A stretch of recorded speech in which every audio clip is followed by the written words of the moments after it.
segala hajat dan keinginannya Allah ijabah.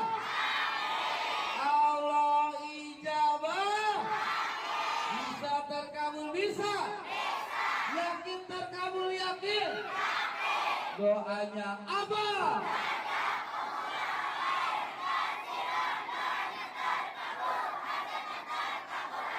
Terkabul, terkabul, terkabul. Doanya apa?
Berkah sedekah kepada anak yatim.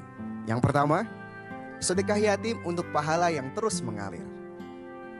Rasulullah SAW bersabda, jika seorang anak Adam meninggal, maka terputuslah seluruh amalnya kecuali 3 hal.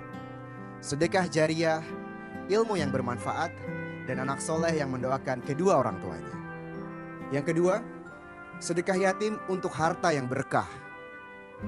Dan apa saja yang kamu infakkan, Allah Subhanahu wa Ta'ala akan menggantinya, dan Dialah pemberi rezeki yang terbaik.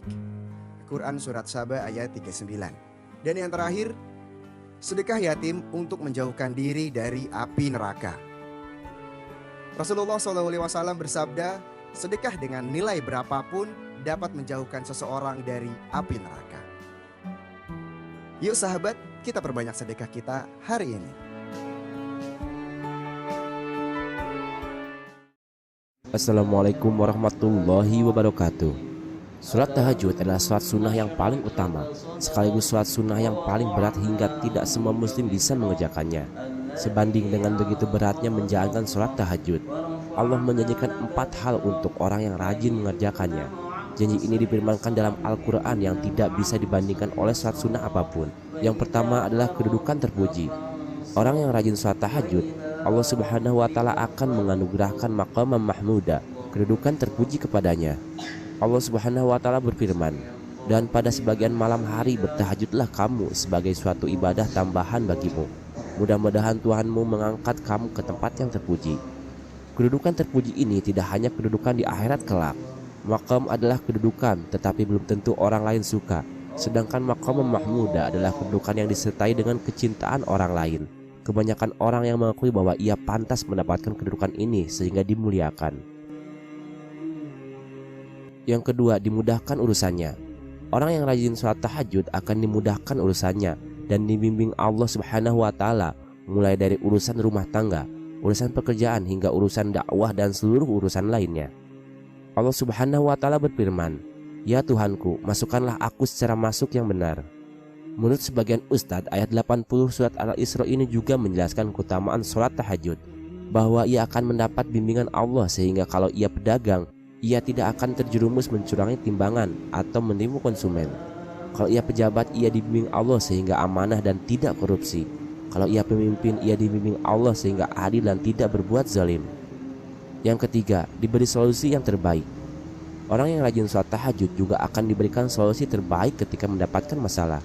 Ia akan diberikan jalan keluar terbaik ketika menghadapi persoalan dan problematika, baik itu masalah keluarga, masalah pekerjaan, masalah ekonomi, hingga masalah kepemimpinan. Allah Subhanahu wa Ta'ala berfirman, dan keluarkanlah pula aku secara keluar yang benar.